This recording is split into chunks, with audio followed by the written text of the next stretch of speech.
Today we're going to have a look at factors and highest common factor, otherwise known as HCF.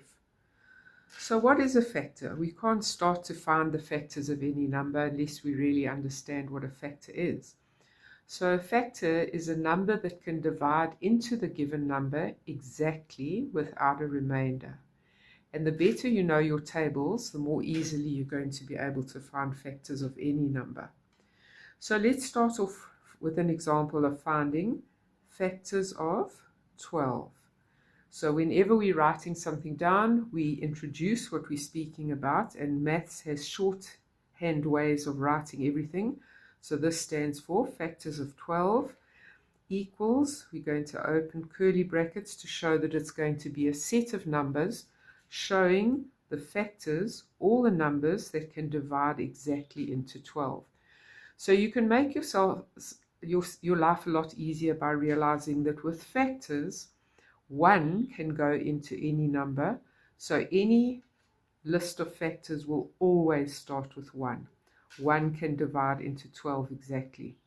And then the best way to proceed from here is to keep asking yourself about the next number. So I'm going to say, can 2 go into 12? I know my tables, so I know that yes, 2 can go into 12.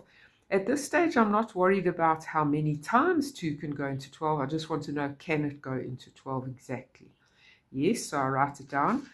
Can 3 divide exactly into 12? Yes, it can. I just keep asking myself the same question. Can 4 divide exactly into 12? Yes, it can. So I could carry on saying, can 5 divide into 12? Can 6 divide into 12? Can 7 divide into 12?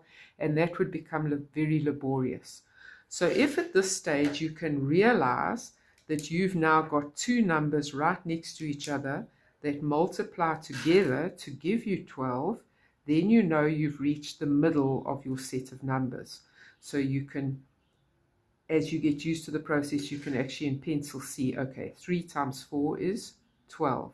So all you've really got to do is find a factor pair for 2 and a factor pair for 1, or as I sometimes say, find a friend for 2 and a friend for 1. So 3 times 4 is 12. 2 times what is 12? 2 times 6. And 1 times what is 12? 1 times 12. And there's my set of factors. So as I said in the beginning, 1 will always be the first number in your set. And if you're finding factors, then the number you're speaking about will always be the last number in your set. And then if you use this loopity-loop trick, you can make sure you find the rest of them as well. So let's have another look at a different example. Let's look at the factors of 15. Factors of 15 are equal to the set containing, and yes, you've already said it, my first number is going to be 1. So I keep asking myself the questions. Can 2 go into 15? Well, if you're wide awake, you'll realize that that is not an even number, and 2 can only divide into even numbers.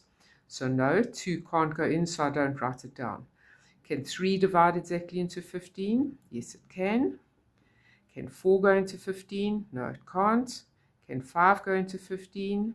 Yes, it can. And those of you who are wide awake and know your tables are shouting at me to say, we've reached the middle because 3 times 5 is 15. So in this case, I actually only need a friend for 1. And the friend is the factor pair. In other words, 1 times what will give me 15? 1 times 15. And there again, we see that my set starts with 1 and ends with the number that I'm speaking about. Here's something that goes a little bit different. Let's find the factors of 16. 1 goes into 16 because 1 can divide into all numbers. Can 2 go into 16? Well, it can go into 16 if 16 is an even number. And yes, that is an even number. So 2 goes in. Can 3 divide into 16? No. Can 4 divide into 16? Yes. I could carry on saying, does 5 divide in? Does 6 divide in? I'm getting a no and I'm getting a no. And those of you who know your tables are again saying, but hang on a minute, 4 times 4 is 16. So I call this the necklace case because it looks a little bit like a necklace. And that number, where you end up with 4 times itself being equal to that number is a perfect square, which you are also going to learn about at some stage. So 4 times 4 is 16. I need a friend for 2, and I need a factor pair for 1. So 2 times what is 16? 2 times 8. And 1 times what is 16? 1 times 16. All right, so that is basically what you need to do each time. As it gets to bigger numbers, if I ask you for the factors of 64, you've got to really know your tables pretty well. I just find people who don't know their tables well take a very long time to go through this process. If you know them, you just sail through it. So attached to factors is highest common factor, or HCF.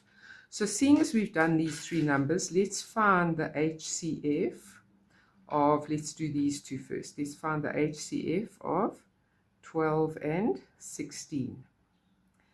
So now considering that HCF, the H stands for highest or biggest, we're looking at the factors of these 2 numbers, 12 and 16, and we're looking for the highest one that they both have. If you want to, you could circle all the ones that are common. 1 is common to both of them. 2 is common to both of them. 4 is common to both of them. And nothing else is common.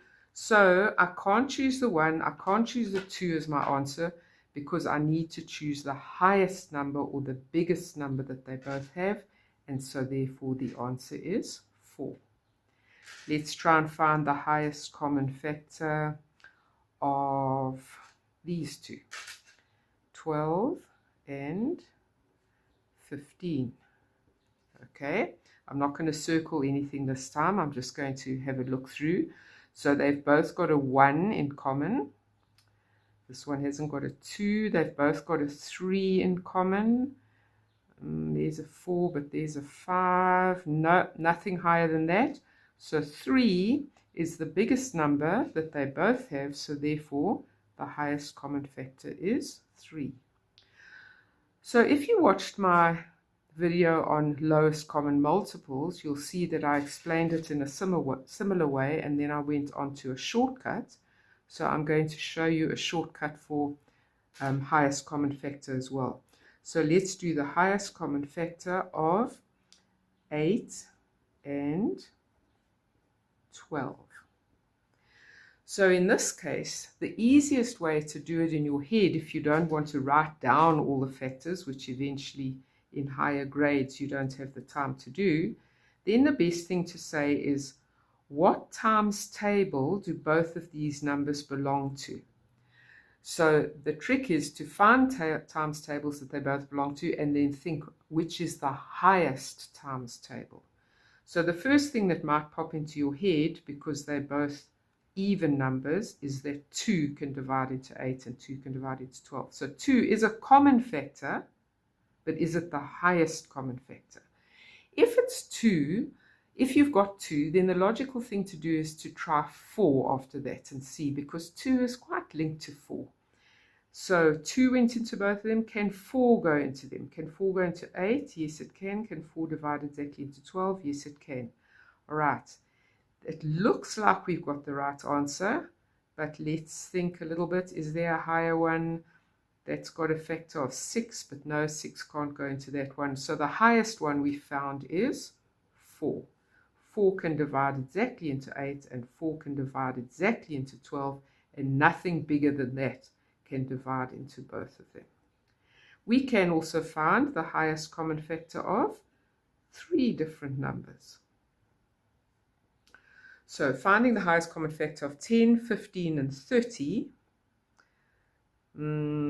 there's an even number and there's an even number, but that's odd. So that means straight away I can't use a 2. 3 goes into that and 3 goes into that, but not into that. And so we work our way up, but I think this one's so easy it would actually jump out at you. 5 goes into 10, 5 goes into 15, 5 goes into 30. So then you start to say, okay, is there a bigger one? Oh, well, what about 10? 10 goes into 10 and 10, oh, but 10 doesn't go into that. So what is the biggest number that will divide into all three of them? It is 5. And you can practice that with as many pairs of numbers or triplets of numbers and find out what is the highest times table that they all belong to, and that will give you the highest common factor.